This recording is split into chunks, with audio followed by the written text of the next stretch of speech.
بسم الله الرحمن الرحيم.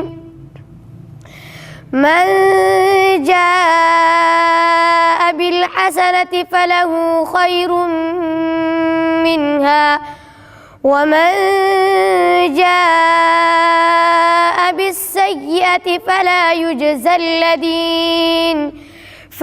يجزى الذين عملوا السيئات إلا ما كانوا يعملون.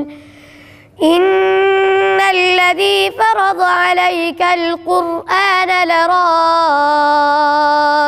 إلى معاد قل ربي أعلم من جاء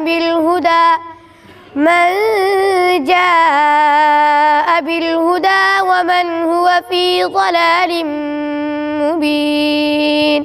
صدق الله العظيم.